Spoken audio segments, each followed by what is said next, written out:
बिस्मिल्लाहिर्रहमानिर्रहीम। अस्सलाम वालेकुम नाज़रीन, प्रोग्राम आप देख रहे हैं 7 से 8 सना हाशमी के साथ। मुझे उम्मीद है कि आप तमाम लोग खैर खैरियत से होंगे, लेकिन हमारे पास जो इत्तलात हैं कोरोना वायरस के हवाले से वो कुछ अच्छी नहीं है। पाकिस्तान में कोरोना वायरस की दूसरी लहर के पेश नज़र तशवीश का इजहार कर रही है वफाकी हुकूमत भी और NCOC के इजलास भी। इसी तनाजुर में लेकिन हम देख रहे हैं कि अपोजिशन जो है वो जलसों पर जलसे कर रही है। आज भी पेशावर में एक बड़ा पंडाल सजाया गया और ज़ाहिर अपोजिशन ने पूरी ताकत का मुजाहरा वहां पर भी किया। लेकिन हमारा सर-ए-दस्त सवाल यह है कि इस वक्त जबकि पाकिस्तान समेत पूरी दुनिया इस पैंडेमिक, जिसको कोरोना वायरस का ज़ाहिर नाम दिया जा रहा है, इस वायरस की लपेट में है। एक नहीं, दो नहीं, कई लाख लोग अपनी जानों से हाथ धो बैठे हैं। तो हमारे पास कौन सी ऐसी गीदड़ सिंगी है कि हम कह रहे हैं कि नहीं जी हमने कोरोना से लड़के ही मरना है। जो अस्पतालों के मेरे पास आज के स्टैट्स हैं वो भी कुछ अच्छे नहीं हैं। NCOC के मुताबिक जो आज की कराची के लेवल पर जो इत्तलात आई हैं उसके मुताबिक तकरीबन एक रोज में 59 मरीज अपनी जिंदगी से हाथ धो बैठे हैं। बड़ा नंबर है। इसी तरह 2665 नए केस रिपोर्ट हुए हैं। ये सारा कुछ पाकिस्तान के अंदर हो रहा है, कहीं और नहीं हो रहा। लाहौर में भी गैदरिंग्स हो रही हैं, कराची में भी हो रही हैं, मैंने कहा पेशावर में भी गैदरिंग्स हो रही हैं। इसी तरह so on and on Balochistan वगैरह में भी सूरत हाल यही है। अब ज़रा कराची पे हमने देखा कि बढ़ते कोरोना के वार के कंट्रोल के लिए सिंध हुकूमत ने कहा कि जी हम स्मार्ट लॉकडाउन करेंगे, सेमी लॉकडाउन करेंगे या इस तरह की और इस्तिलाहों का इस्तेमाल करेंगे। लेकिन स्कूल जो बच्चे जाते हैं, वालिदैन परेशान है। बहुत सारे पेरेंट्स ने मुझसे कांटेक्ट किया कि प्लीज़ आप एक शो करके ये पूछ लें लोगों से कि क्या स्कूल खुलेंगे या बंद हो जाएंगे, आगे सर्दी भी पड़ने वाली है। सूबाई हुकूमत के जो वजीर हैं, सिंध के तालीम के वजीर सईद गानी साहब ने कहा कि नहीं जी हमने छुट्टियां नहीं देनी है और हम तो स्कूल्स खोल के रखेंगे।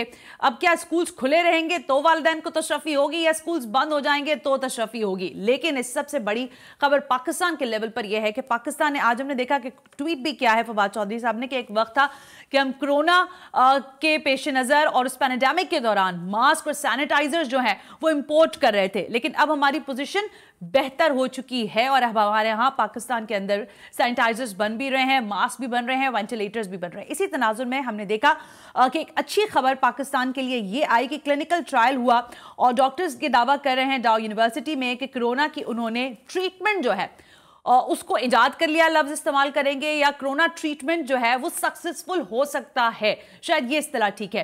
तो आज इन तमाम तर मौज़ूआत का अहाता करेंगे कि बहैसियत ज़ाहिर मजमूई हमें किस हद तक परेशान होने की ज़रूरत है।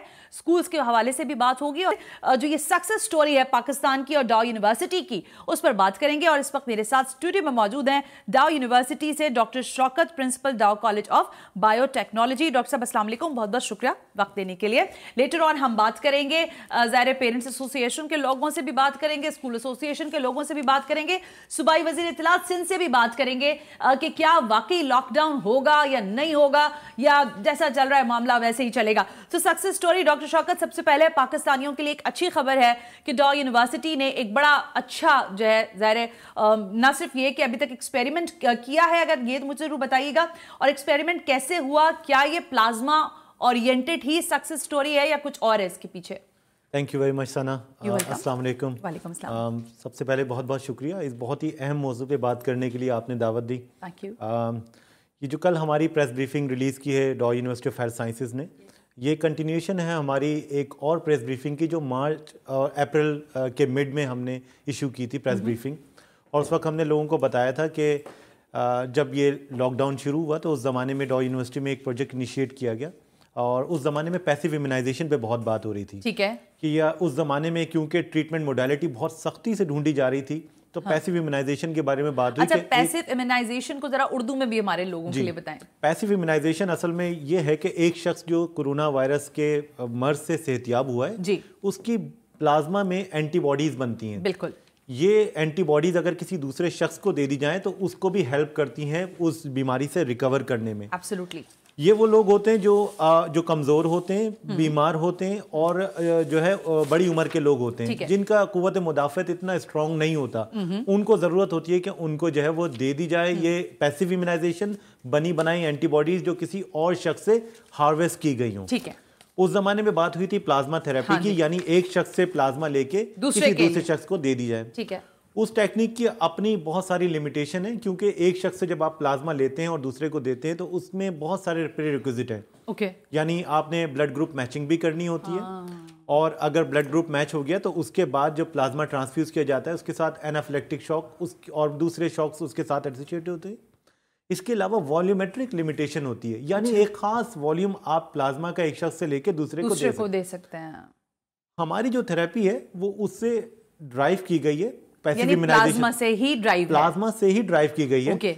लेकिन दुनिया भर में एक दवा कहलाती है IVIG, जिसमें आई हैव दैट, IVIG, ठीक है, जिसमें जो है वो बहुत सारे इंडिविजुअल से प्लाज्मा लिया जाता है, ठीक है, और उस प्लाज्मा से एंटीबॉडीज को कंसंट्रेट किया जाता है, प्यूरिफाई और कंसंट्रेट किया जाता है। अच्छा। यानी अगर आप स्मॉल वॉल्यूम भी उसका देंगे तो उसमें एंटीबॉडीज की तादाद जो होगी बहुत कंसंट्रेटेड होगी और प्यूरिफाइड होगी। और वो तमाम चीजें जो एक शख्स के प्लाज्मा में थी, जो अनवांटेड चीजें, वो दूसरे शख्स में ट्रांसफ्यूज नहीं हो रही होंगी। तो इसके साथ साथ तो इसके हार्मनेस भी इसकी फिर कम हो जाती है। जी बिल्कुल, इसकी सेफ्टी बहुत इंक्रीज हो जाती है और एफिकेसी बढ़ जाती है। एफिकेसी इसलिए बढ़ जाती है क्योंकि जो है वो कंसंट्रेट हो जाती है एंटीबॉडीज, तो आपको एक खास वॉल्यूम में जो आप दे सकते हैं किसी पेशेंट को, उसी वॉल्यूम में आप दे सकते हैं। और एंटीबॉडीज का जो टाइप वो है, आप समझे, वो 5 टाइम्स या 10 टाइम्स कंसंट्रेट हो जाता है, जिसकी वजह से जो है पेशेंट को जो है रिकवर करने में आसानी हो जाती है। अच्छा, मुझे जरा ये बताएं कि इस दौरान जब आप लोग ये ज़ाहिर है रिसर्च कर रहे थे और सारी चीज़ें कर रहे थे, आपने बाकायदा तौर पर प्रैक्टिकल किया है या अभी तक ये रिसर्च की ही हद तक मुहित है ये चीज़? जब हमने 13 अप्रैल को ये अनाउंस किया था तो उस वक्त हम ऑलरेडी लेबोरेटरी में पहले और दूसरे जो कोविड-19 का पेशेंट डॉ यूनिवर्सिटी में जेरे इलाज था उससे कंसेंट लेके प्लाज्मा लेके हम एक्सपेरिमेंट कर चुके थे। और एक्सपेरिमेंट की बुनियाद पे ही हमने ये दावा किया था कि this is possible and we should work on it.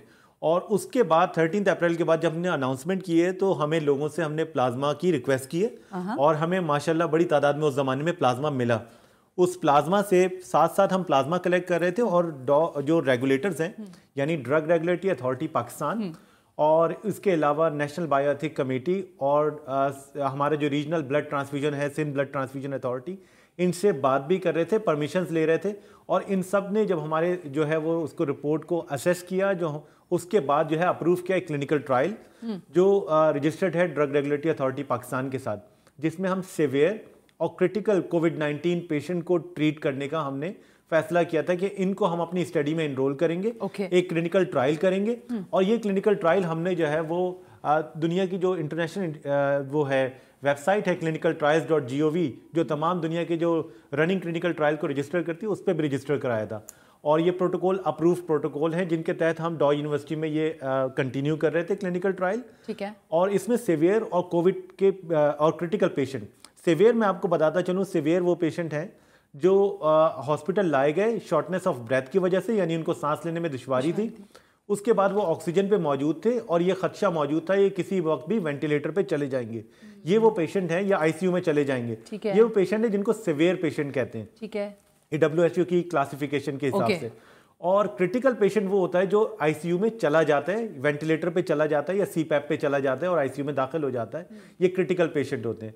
तो हमने अपनी स्टडी में सीवियर और क्रिटिकल दोनों तरह के पेशेंट को शामिल किया और अब हम हाफ वे इस क्लिनिकल ट्रायल में पहुंच चुके हैं।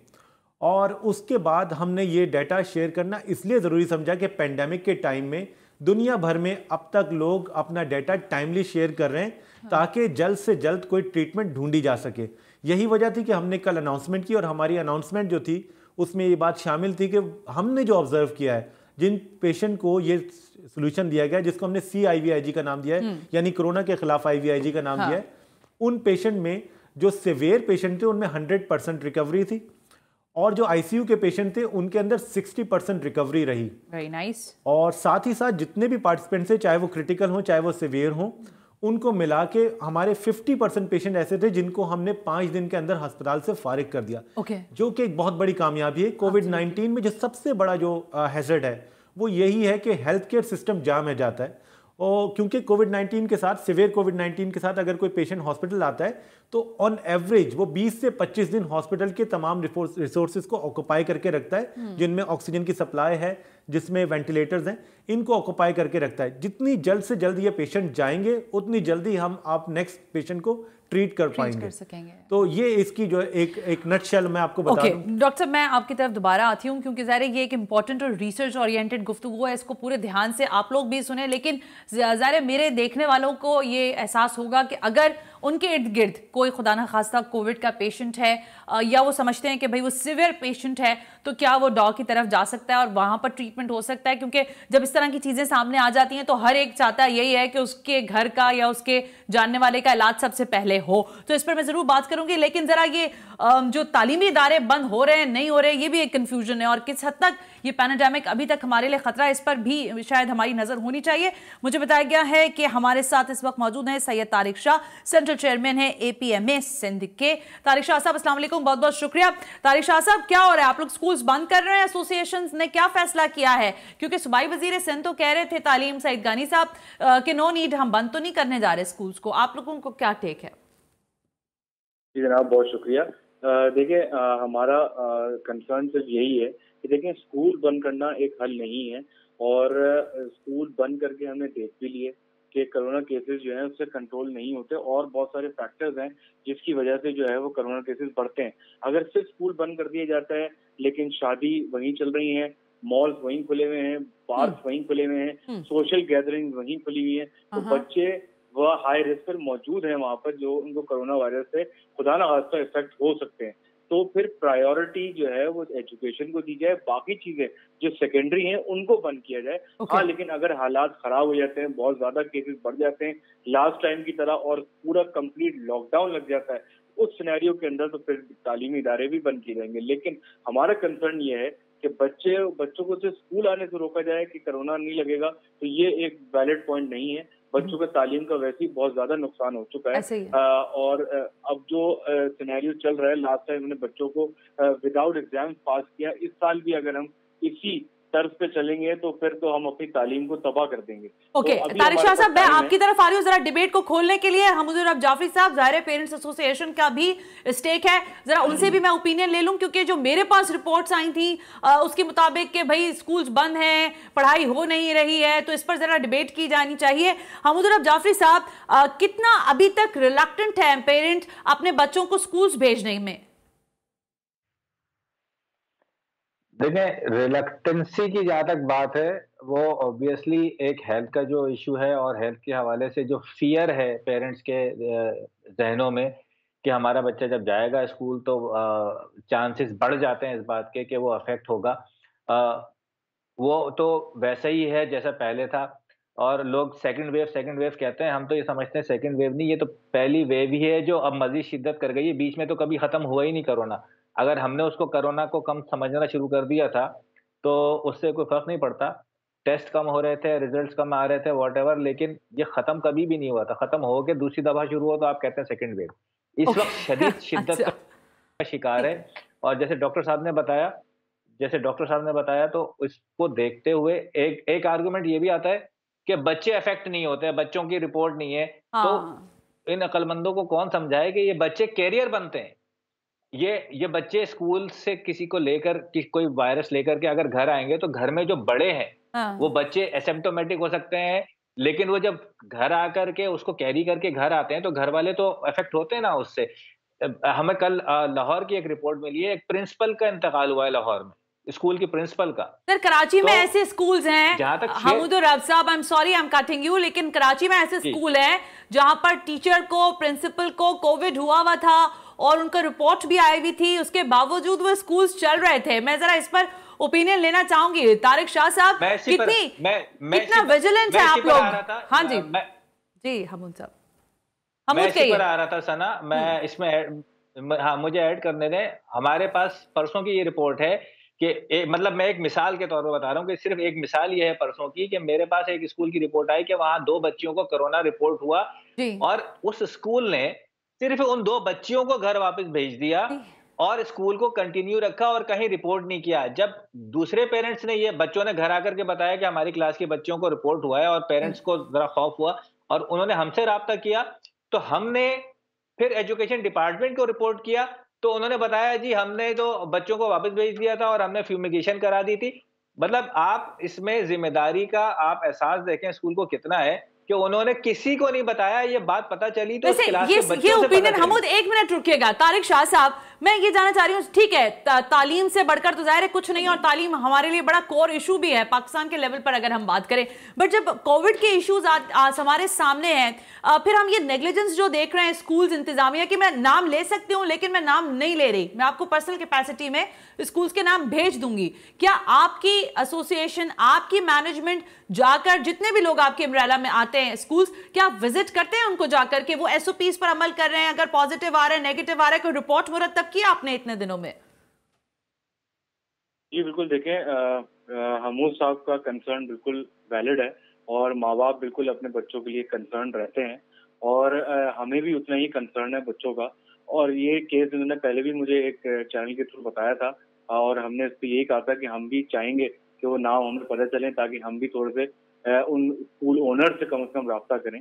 और ये वाली बात ये है कि देखिए हमारी टीम कॉन्स्टेंटली विजिट कर रही है, लेकिन उससे ज्यादा जो है वो गवर्नमेंट डिपार्टमेंट विजिट कर रहा है। और शायद पहली वेव जब स्टार्ट हुई थी तो आपने खुद देखा था कि मिनिस्टर साहब खुद पर्सनली विजिट कर रहे थे, और वो उनकी टीम तो खैर उसके साथ ही कर ही रही होगी, लेकिन जितने ज्यादा स्कूल यहाँ मौजूद हैं उसमें शायद दिन लगते हैं हर एक स्कूल को विजिट करने में। क्योंकि सिंध की अगर मैं बात करूं तो 16 से 17 हजार स्कूल, रजिस्टर्ड स्कूल यहाँ मौजूद हैं, तो वक्त लगेगा ऑब्वियसली इन सबको इंस्पेक्ट करने में। लेकिन ये बिल्कुल सही बात है कि स्कूल ओनर की पर्सनली ये रिस्पॉन्सिबिलिटी है कि इस बात को वो खुद मेक श्योर करे कि अगर किसी स्कूल में कोरोना केसेस उनको आइडेंटिफाई होते हैं तो पूरा स्कूल नहीं, कम से कम वो क्लास जो है वो एक हफ्ते के लिए जो है ना वो डिस्पोज ऑफ कर दी जाए और उस क्लास को डिसइंफेक्ट किया जाए। फिर एक हफ्ते के बाद वो क्लास वापस से रिव्यू हो, टेस्ट होने के बाद उन बच्चों का। तारिक, मैं आती हूँ आपकी तरफ, मुझे ब्रेक लेने का कहा जा रहा है। डॉक्टर शौकत को भी शामिल है, गुफ्तगू करेंगे हमूद साहब को भी, और कोशिश हमारी यह है कि सिंध हुकूमत से भी हमारे पास तर्जुमानी हो सके।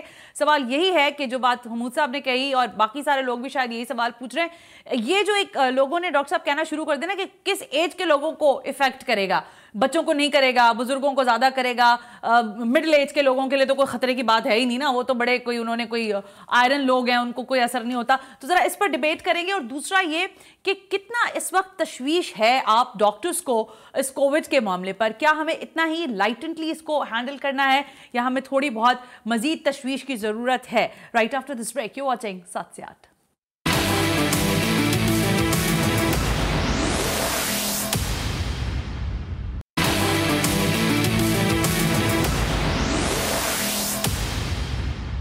वेलकम बैक नाज़रीन, हम ब्रेक पर थे और ब्रेक पे जाने से पहले ज़ाहिर है कुछ फियर फैक्टर्स की भी बात हो रही है। डॉक्टर शौकत मौजूद हैं तो ज़ाहिर है उसका फ़ायदा भी हम उठाएंगे। डॉक्टर साहब, एक तो ये कि हमारी इत्तलात के मुताबिक जो क्लिनिकल ट्रायल हुए उसमें इंतहाई मरीज जो थे वो बीमार थे और उनकी एज जो थी वो लगभग 60 बरस की थी। तो एक तो ये थोड़ा सा मिथ जो क्रिएट हुआ हुआ है कि बच्चों को नहीं हो सकता, मिडिल एज को नहीं हो सकता, इसको थोड़ा ब्रीफ कीजिएगा। और साथ साथ मुझे ये भी बताइएगा कि ट्रायल्स में आपकी सक्सेस कितनी रही है? राइट, सो सबसे पहले जो आपका सवाल है कि बच्चों को नहीं हो सकता, मिडिल एज को नहीं हो सकता, तो उसके हवाले से बता दूं कि ये जो हमारे यहाँ बच्चे हैं, जिस तरह उनको फ्लू वायरस होता है बिल्कुल उसी तरह जो है ना ये वायरस भी कैरी करता है, बच्चों को होता है। लेकिन क्योंकि उनका इम्यून सिस्टम बहुत स्ट्रांग होता है तो उसकी वजह से वो उसको बहुत जल्दी फाइट ऑफ कर पाते हैं। और इसीलिए जो हॉस्पिटल में जो लोग एडमिट हो रहे हैं, तो आप देखें जो हमारे क्लिनिकल ट्रायल में जो लोग थे उनमें से एवरेज एज जो लोगों की थी वो 60 साल थी, और उनमें से मेजॉरिटी मतलब मोर देन 90% लोग जो थे वो डायबिटिक और हाइपरटेंसिव थे। तो ये ऑलरेडी हाई रिस्क ग्रुप है जो 60 साल की उम्र के लोगों का है, डायबिटिक पेशेंट है। ये हमें बता रहा है कि ये वो लोग जिनका इम्यून सिस्टम इतना स्ट्रांग नहीं है, वो इसको फाइट नहीं कर सकते। हालांकि जबकि बच्चे जो होते हैं वो जल्दी इसको फाइट ऑफ कर पाते हैं। लेकिन बात ये जो स्कूल के हवाले से आप बात कर रही थी, तो बच्चे हों या मिडिल एज के लोग हों, ये कैरियर बन सकते हैं। सबसे पहले हमने अपने घरों में, क्योंकि we are a very egoistic nation और अभी ऐसा लग रहा है कि कोरोना वायरस में हमारी ईगो कुछ ज़्यादा ही बढ़ गई है, तो लोगों को अगर आप किसी को सस्पेक्ट भी करें, क्योंकि इस ज़माने में जिसको भी फीवर हो रहा है, जिसका भी जो है स्टमक डिस्टर्ब है, उसके साथ सोर थ्रोट के साथ है, they should consider themselves as जो है ना वो सस्पेक्टेड पेशेंट। उनको अपनी टेस्ट करानी चाहिए। अगर टेस्ट कराने जितना भी आपकी हिम्मत नहीं है और आपको लगता है कि पता नहीं आपके साथ क्या हो जाएगा, तो एटलीस्ट अपने आप को सेल्फ रिस्ट्रेन करें, अपने आप को आइसोलेट करें एटलीस्ट उन लोगों से जिनकी जो इस रिस्क ग्रुप में आते हैं, यानी आपके वालिदैन, घर में दादा दादी, जो बूढ़े लोग हैं या जो डायबिटिक हैं, जो हाइपरटेंसिव है, इन लोगों से एटलीस्ट अपने आप को थोड़ा सा दूर करें। हम जो आपस में बात करते हैं तो वो यही कहते हैं कि denial is a symptom. Yes, denial मतलब आप आजकल अपने आसपास भी देखें तो जिन लोगों को जो है वो फीवर है, जिनको जरा सा भी कफ हो रही है, अगर आप उनकी तरफ थोड़ा सा इस तरह देखें तो वो इतना जो है ना वो ऑफेंडेड फील करते हैं, जैसे पता नहीं आपने क्या बात कह दी है। हालांकि इसकी कोई जरूरत नहीं, कोई ऐसी छूत की बीमारी नहीं है, ये कोई इस तरह की कोई ऐसी डिजीज नहीं है जिसके साथ कोई टैबू अटैच हो। ये तो बिल्कुल इसी तरह है। बस अगर आप ये एहतियात कर लेंगे, आप अपने बड़ों को जो हाई रिस्क पेशेंट हैं, जो आपके घर में हाई रिस्क इंडिविजुअल हैं, उनको बचा सकेंगे। बिल्कुल ठीक है। अब बड़ी अच्छी बात की है डॉक्टर शौकत ने। और जाहिर है ये सीजन जो है विंटर सीजन है, और अभी हम ब्रेक पे यही बात कर रहे थे कि आपका घर बंद होगा, खिड़कियां दरवाजे, जाहिर है आप कोशिश करते हैं कि ठंड ना लगे, लेकिन डॉक्टर साहब ये तजवीज़ क्या आपके रहते हुए मैं दे सकती हूँ कि खिड़की दरवाजे खोलने चाहिए ताकि हवा, वेंटिलेशन और ऑक्सीजन का आपको सही प्रॉपर मिल सके? बिल्कुल। कोविड-19 और फ्लू जो तमाम वायरल डिजीज़ जो है ना वो क्राउडेड एरिया में, जो रिस्पिरेटरी ट्रैक की डिजीज़ हैं वो जो है वो क्राउडेड एरिया में आती हैं, और जहाँ वेंटिलेशन नहीं होती ज़ाहिर है वो ज़्यादा चांसेस होते हैं एक शख्स से दूसरे शख्स तक पहुँचने के लिए। लाइफ हमारी कोविड-19 के बाद बिल्कुल वैसी नहीं रही है जैसे पहले थी। हमें अपने तौर तरीके जैसे हमने गर्मियों में बदले, हमें सर्दियों में बहुत ज़रूरत है कि आप ये सर्दी दूसरी सर्दियों की तरह नहीं गुजार सकते।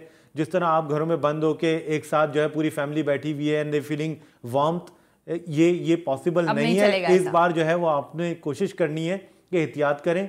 अब मैं आपको बार बार यही बता रहा हूँ कि बच्चे और मिडिल एज ग्रुप ये तो निकल जाएंगे, लेकिन जो हमारे बुजुर्ग हैं जिनको हम सबसे ज़्यादा वैल्यू करते हैं अपने घरों में, उनको बचाने के लिए सारी एहतियाती तदाबीर बहुत ज़रूरी हैं कि आप अपने घरों में वेंटिलेशन रखें, सेल्फ डिस्टेंसिंग करें एक दूसरे से। लेकिन डॉक्टर साहब जो टीचर्स और प्रिंसिपल्स स्कूल्स में जा रहे हैं उनको भी तो फिर जरा जाहिर है उनके लिए भी एक खास किस्म का एसओपी होना चाहिए ना। मैं जरा हमूद आपसे बात करना चाहूंगी। हमूद साहब, ये जो अब इशू है हमारे सामने, देखें तालीम तो जाहिर प्राइम है, जैसे मैं बार बार कह रही हूँ, आप लोगों के पास अब क्या चॉइस है? अगर आप क्या समझते हैं कि स्कूल भेजने में ही आफियत होगी और यही ठीक है अभी तक के लिए, या इसको रिव्यू करना चाहिए?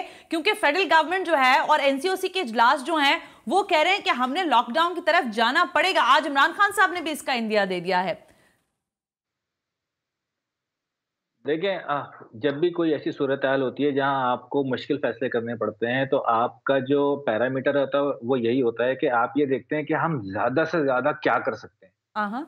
ये जो मौजूदा सूरत हाल है उसमें मेरे ख्याल से हम ज्यादा से ज्यादा जो कर सकते हैं वो ये कर सकते हैं कि जितने 90% स्कूल हमारे जो नॉलेज है उसके मुताबिक 90% स्कूल इस काबिल नहीं है कि वो ऑनलाइन तालीम दे सके, लेकिन जो दे सकते हैं एटलीस्ट उनको तो देना चाहिए। शहरी इलाकों में जो ज्यादातर स्कूल हैं वो उनमें से अक्सर और बेशतर इस काबिल हैं कि वो दे सकता है, और उनमें पढ़ने वाले बच्चे भी अगरचे के बहुत मुश्किल है, वो भी बहुत मुश्किल है, लेकिन एटलीस्ट एक ऑप्शन उनके लिए मौजूद है कि वो ऑनलाइन जहां तक जा सकते हैं जाएं।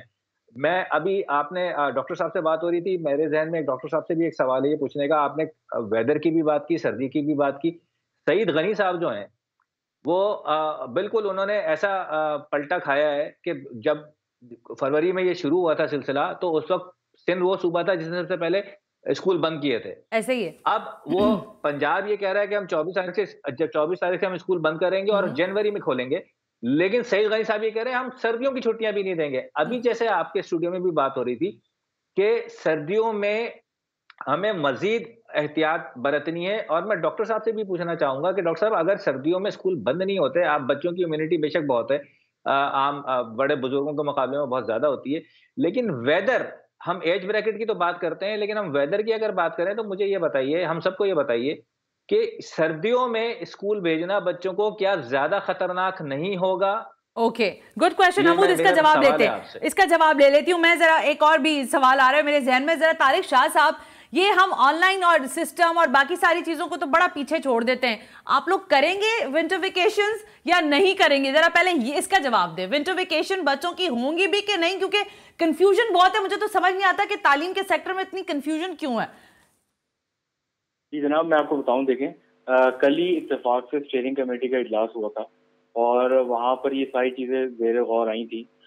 विंटर वेकेशन जो हैं वो ऐसा कोई भी सिनेरियो नहीं है कि वो नहीं दी जाएंगी। ओके, जो कल डिस्कशन हुआ वो ये था कि प्री विंटर वेकेशन जो है वो नहीं दी जाएंगी, वो अपने टाइम पर ही विंटर वेकेशन दी जाएंगी। अब वो ये हो सकता है कि and what's the time sir, क्या टाइम होगा? Mid of December, start of December? अभी टाइम तयन नहीं किया गया, इसलिए क्योंकि हर साल जब भी जो है वो विंटर वेकेशन दी जाती है, अक्सर उसके बाद ही विंटर्स आती हैं, ऐसे ही अमूमन देखा गया है। ऐसे ही तो अभी यही डिसाइड किया गया है प्री मेच्योरली कि जब कोल्ड वेव आएगी उस वक्त स्कूल बंद कर दिए जाएंगे। अभी फिलहाल कोई डेट अनाउंस नहीं की।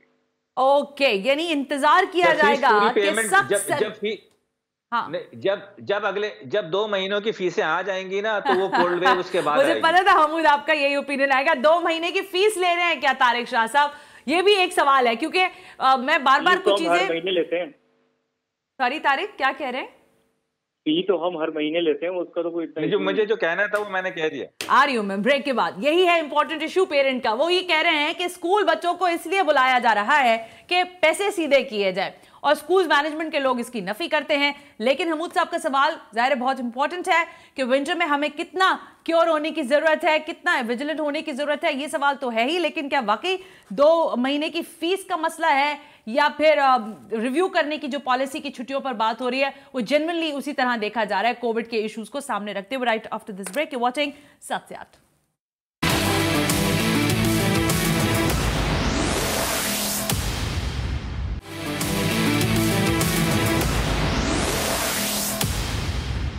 वेलकम बैक नाज़रीन। हम ब्रेक पर थे और ब्रेक पे जाने से पहले हमूद रब साहब ने एक बात की है, ज़रा उस डिबेट को क्लोज करना बहुत ज़रूरी है। जो फ़ी का मामला है वो बड़ा हमेशा ही अटका रहता है तारिक शाह साहब, और ये फ़ी कंसर्न जो है ये मेरा ख्याल है सारे पेरेंट को है।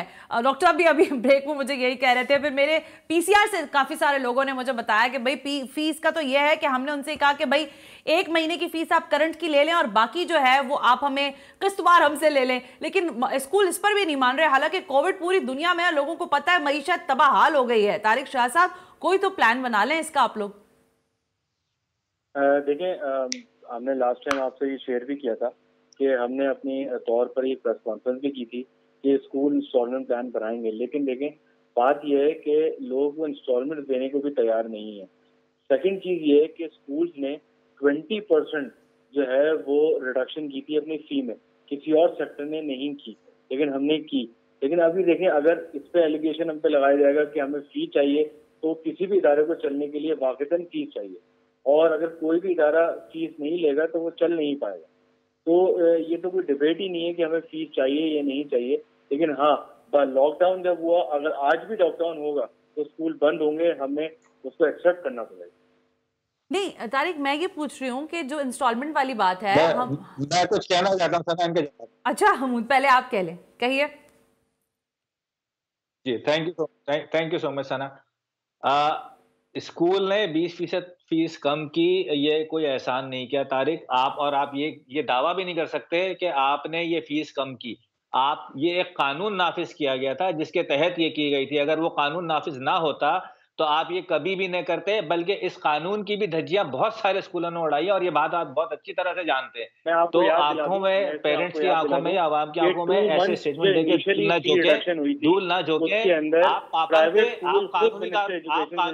कानूनी तौर पर एक मिनट जरा हमूद की बात आ जाए, फिर आप रिस्पॉन्ड कर दीजिएगा ताकि लोगों को बात पूरी सुनने को मिल सके। Hamood last 30 seconds.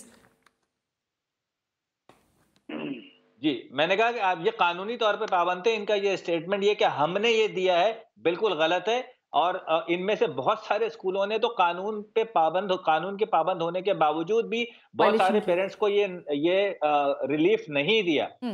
जी तारिक, रिस्पॉन्ड। बिल्कुल, मैं देखें इसमें यही कह रहा था कि 2 मंथ जो इनिशियली हुआ था वो हम मिनिस्टर एजुकेशन से खुद मिले थे, और वहां हमने वॉलंटरली 2 मंथ इनिशियली जो है वो 20% रिडक्शन के लिए खुद अग्री किया था। लेकिन हाँ, ये बात जरूर है कि वो फिर आगे 6 मंथ तक हमें ड्रैग किया गया, लेकिन उसको भी हमने पाबंदी से किया मेजॉरिटी स्कूल्स में। लेकिन तारिक साहब, ये आप मेजॉरिटी की बात जहां कर देते ना, आपने मेरे शो पे खुद कहा था कि अब आपके शो में मैं कह रहा हूं कि हम किसी किस्म की फीस जो है वो कम नहीं करेंगे, और आप बड़े गुस्से में आ गए थे उस दिन भी हम यही डिबेट कर रहे थे ना। यही तो अक्टूबर से मैंने कहा था हम फुल फीस लेंगे, जब सब कुछ खुल गया तो फिर तो फुल फीस। लेकिन तारिक, ये चीज तो आपको कंसिडर करनी चाहिए कि इस वक्त कोविड का इशू है, दुनिया भर में लोग मईशत तबाही के दहाने पे खड़ी है, लोग कर्जे माफ कर रहे हैं, IMF और बाकी लोगों की तरफ लोग देख रहे हैं, तो आप कम से कम इंस्टॉलमेंट पे ही फी ले लें बेचारे पेरेंट्स से। इतना तो आसान करें। मैं आपको बताऊं, बिल्कुल आपने वैलिड पॉइंट रेज किया। 15% हमारे टैक्सेस बढ़ गए हैं, 10 रुपीज की यूनिट हमारी इलेक्ट्रिसिटी बढ़ गई है, मतलब हमें गवर्नमेंट ने टैक्सेस एरियर्स में तो ले रही है, लेकिन तो आप स्टैंडिंग कमेटीज, शेयरिंग कमेटीज के अंदर जाते हैं तारिक, वहां पे ये क्यों नहीं डिबेट करते आप लोग? ये सब डिबेट चल रही है, लेकिन गवर्नमेंट तक अपना टैक्स माफ नहीं कर रही, तो फिर हम कैसे? तो आप उसका सारा नजला जो है वो पेरेंट्स से निकालेंगे, पेरेंट जो है उसकी खाल खींची जाएगी। बात ही नहीं है, नजले की बात ही नहीं है। स्कूल अपनी फी पे चलता है, जब उसको एक्स्ट्रा बर्डन आएगा, हमको ये तो नहीं कह रहे कि हमने फीस पे 20%। हम भी ये नहीं कह रहे, हम तो ये कह रहे हैं कि आप पेरेंट को कम से कम इतना रिलीव करें कि वो इंस्टॉलमेंट पर पेमेंट्स कर सकें। ये नहीं हो सकता क्या? ये किया जाएगा, ये किया जाएगा। कब किया जाएगा तारिक साहब, कब किया जाएगा? 20%। बहुत से मेजॉरिटी स्कूल 20% के बाद आपको इंस्टॉलमेंट। Well, मेरे पास टाइम कम है। I'm really sorry. I know it's a big debate. Well, I'm really sorry. I'm out of time. But thank you very much. Hamood अरब जाफरी साहब आपका बहुत शुक्रिया। तारिक शाह साहब आपका भी बहुत शुक्रिया।